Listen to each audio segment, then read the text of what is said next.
Olá, eu sou Walter Procópio. Hoje nós vamos ler mais 3 capítulos do livro de Deuteronômio, capítulo 7, 8 e 9. Capítulo 7, ele é muito interessante. Por quê? Porque novamente Deus traz instrução a respeito da idolatria, mas agora Deus fala de forma muito clara no capítulo 7 sobre as nações que estão naquela terra e que vão ser conquistadas pelo povo de Israel. Então ele fala dessas nações idólatras, que elas serão expulsas, e ele traz essa instrução para a conquista, e também ele traz uma promessa de fidelidade. O verso 9, eu acho que ele traduz bem o capítulo 7, o verso 9 diz assim: saibam, portanto, que o Senhor, o seu Deus, é Deus. Ele é Deus fiel, que mantém a aliança e a bondade por 1000 gerações, daqueles que o amam e obedecem os seus mandamentos. Então, se no capítulo 6 ele dá ênfase sobre amar a Deus, agora ele fala assim, olha, aqueles que o amam e obedecem os seus mandamentos, ele fala da aliança e da bondade de Deus até por 1000 gerações. 1000 gerações.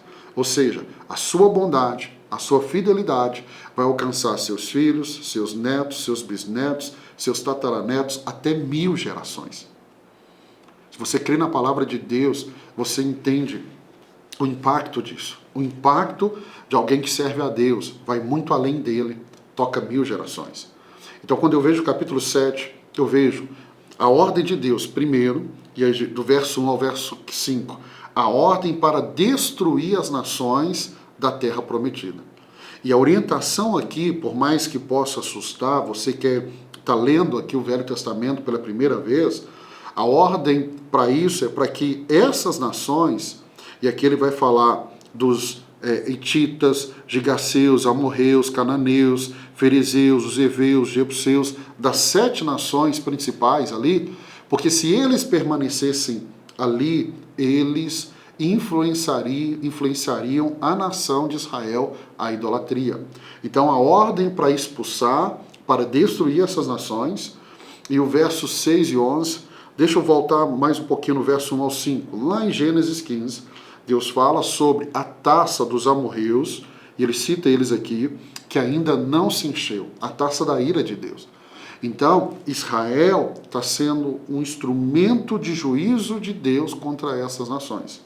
E aí, do verso 6 ao verso 11, nós temos a escolha de Israel como um povo santo. Santo é separado. Se eu sou santo, eu sou separado.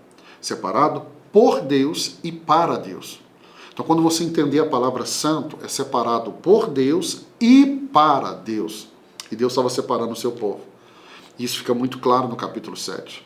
O capítulo 7 também nos ensina que é a promessa de Deus de bênção pela nossa obediência. O que eu acho fantástico no livro de Deuteronômio é quantas vezes Deus fala sobre a obediência. E todas as vezes que Deus fala sobre a obediência, Deus está dizendo assim, tem bênçãos na obediência. Tem bênçãos na obediência. Tem bênçãos na obediência. E mesmo assim, vemos pessoas, cristãos, que querem a bênção de Deus, mas não querem obedecer a Deus. Isso é impossível. Impossível, impossível, impossível. Para terminar o capítulo 7, eu queria dizer para você que a fidelidade de Deus, ela é inabalável. Inabalável. A sua misericórdia se renova todos os dias. E a misericórdia do Senhor está sobre aqueles que o amam e o obedecem. O capítulo 7, ele me ensina que o que Deus está nos chamando é para uma vida de obediência. E a obediência, ela é uma resposta ao amor de Deus. Mas também é o caminho para viver sobre as bênçãos de sua aliança. Então, ao terminar o capítulo 7, avalie como é que está a sua obediência. Como é que está o seu amor. Ah, eu amo, mas não obedeço. Então não há amor. E aí nós chegamos no capítulo 8. Porque o capítulo 8, e aqui é Deus lembrando da providência de Deus no deserto. Então, o verso 1 ao verso 5, e eu gosto muito do verso 1 ao 5, eu cito ele muitas vezes, porque porque ele nos mostra o propósito da provação no deserto. Verso 2. Lembre-se de como o Senhor, seu Deus, o conduziu por todo o caminho no deserto, durante esses 40 anos, para humilhá-los e pô-los à prova, a fim de conhecer as suas intenções. Outra tradução diz, para conhecer o seu coração. Pastor, Deus não conheceu o coração do povo? Sim, mas o povo não. Então esse processo foi para que o próprio povo conhecesse o seu coração. E aí nós temos o propósito da provação, não é nos matar, não é nos destruir, mas na provação o nosso coração é revelado. Para nós mesmos, para quem está à nossa volta. Lembrando que o profeta Jeremias vai dizer, e quando chegarmos lá na frente no profeta Jeremias, você vai ler esse texto, que o único que conhece o nosso coração é Deus. Mas ele também fala, do verso 6 ao verso 20. E isso fica mais evidente aqui a partir do verso 10. É uma advertência contra a ingratidão. Advertência contra o esquecimento de Deus na prosperidade. Então Deus está lembrando o povo, olha, quando a vida de vocês melhorarem, quando vocês prosperarem, quando vocês estiverem em uma terra que mana leite e mel, quando vocês acessarem uma realidade que vocês nunca acessarem, não esqueça de Deus. Por quê? Porque nós podemos esquecer de Deus nos momentos melhores da nossa vida. No momento da dificuldade, nos agarramos em Deus, clamamos a Deus, pedimos socorro, mas quando tudo dá certo, nós nos esquecemos de Deus. Que esse erro não aconteça comigo e com você. Se eu pudesse definir e te dar uma aplicação do capítulo 8, eu diria para você que o capítulo 8, ele mostra a disciplina divina com uma expressão de amor.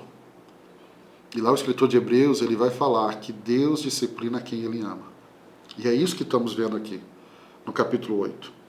E Deus faz isso para ensinar, para levar o seu povo a uma dependência total a Ele.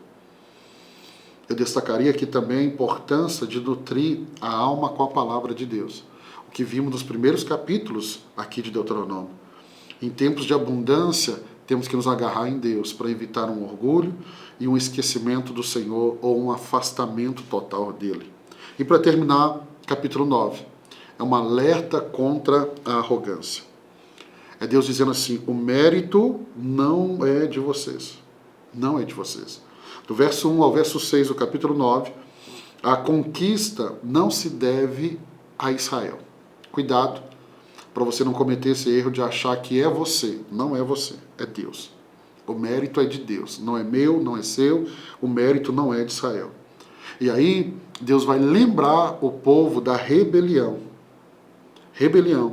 do bezerro de ouro, do que eles fizeram, de como eles abandonaram o Senhor. E aí o verso 6 do capítulo 9, eu acho que ele define muito bem esse capítulo. Saibam, pois, que não é por causa da justiça de vocês que o Senhor, seu Deus, lhe dá essa boa terra, para dela tomarem posse, pois vocês são um povo obstinado. Então não é por causa deles, não é por causa de mim, não é por causa de você, é por causa da fidelidade de Deus, do caráter de Deus, de quem Ele é. O que sou, sou por causa de Deus. O que tenho, tenho por causa do Senhor. Não é mérito meu. Isso não quer dizer que eu não vá me esforçar, mas é a bondade de Deus. Eu termino o capítulo 9, trazendo para você essa orientação e essa aplicação. Né? Tome cuidado com o orgulho, né? Ou a autojustificação. A bênção de Deus é resultado da graça de Deus, um favor imerecido. Não é os nossos méritos, não é o mérito meu ou seu. Então, caminhe em humildade, caminhe em gratidão, caminhe entendendo que é a bondade de Deus que nos alcançou. A obediência, ela é fundamental. É o que Deus espera de mim e de você. Para que o meu relacionamento com Ele seja mantido com Deus, é a obediência. E o resultado que eu vou ter no final, toda honra e toda glória é dele e pertence somente a Ele. Que Deus abençoe sua vida. Terminamos mais 3 capítulos. Amanhã vamos estudar mais 3, se Deus assim permitir. Deus abençoe sua vida. Eu te encontro aqui amanhã para mais 3 capítulos da Bíblia.